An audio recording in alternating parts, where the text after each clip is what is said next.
ہم بھی چلے گئے وہاں پہ. جب ہم پہنچے ہیں تو اس سے پہلے شہباز بھائی بھی پہنچ گئے تھے. تو شہباز بھائی کے جانے سے پہلے ہی معاملہ رفع دفع ہو گیا تھا. اس نے آگے معافی مانگ لی تو بات ختم ہو گئی. جب میں گیا ہوں تو میں شادی ہال کے دروازے کے سامنے پہنچا ہوں تو بھائی حج صاحب اور شہباز بھائی دونوں نا ان کی گاڑیاں باہر نکل رہی تھیں. تو میں وہاں پہ میں بھی اترنے لگا تو مجھے شہباز بھائی نے کہا جی معاملہ ہی رفع دفع ہو گیا, اب ہم نہ چلیں, ٹھیک ہے نا. مطلب اس نے آگے معافی مانگ لی ہے تو بات ختم ہو گئی, اب ہم چلیں.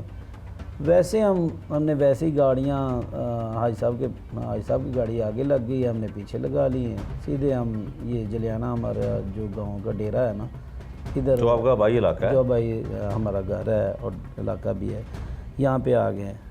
کیونکہ میری رہائش بحریہ ٹاؤن میں ہے, شہباز بھائی کی رہائش بھی بحریہ ٹاؤن میں ہے. تو جو بھائی ہیں ہمارے حاجی نواز صاحب وہ گاؤں میں رہتے ہیں. ٹھیک ہے. تو یہاں پہ ہم نے ان کو مطلب چھوڑا.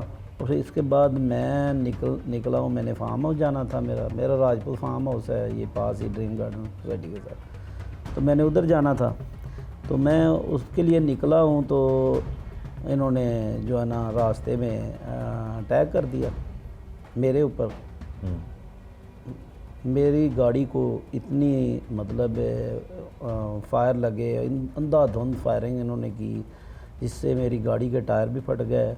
اور دوسرا اس کے بعد پیچھے یہ جو آپ کے سر پہ کیا ہوا, یہ مجھے فائر لگا, یہ بھی فائر لگا. اور میرے گارڈوں کو جو ساتھ کمپنی کے گارڈ ہوتے ہیں میرے, ان کو بھی فائر لگے ہیں. ایک کے سر میں لگا ہے, ایک کے پیٹ میں بھی لگا ہے, ٹھیک ہے نا.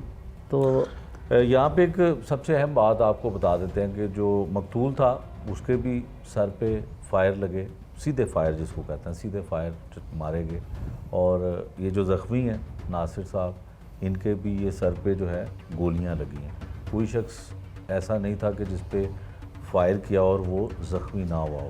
بالکل اس حملے سے یہی ظاہر ہوتا تھا کہ تمام لوگوں کو جان سے مارنے کی کوشش کی گئی تھی, لیکن معجزانہ طور پہ یہ تمام لوگ جو زخمی ہیں وہ بچ گئے. لیکن ابھی بھی ایک شخص جو ہے وہ جو سیکیورٹی گارڈ تھا پرائیویٹ کمپنی کا, وہ ہسپتال میں زیر علاج ہے, جس کی حالت تشویشناک بتائی جاتی ہے. شاید اس کے کچھ انسانی جسمانی اعضاء جو ہیں شاید وہ بھی متاثر ہوئے ہیں. ناصر صاحب آپ کو گولی لگی, پھر اس کے بعد ندیم کس گاڑی میں تھا؟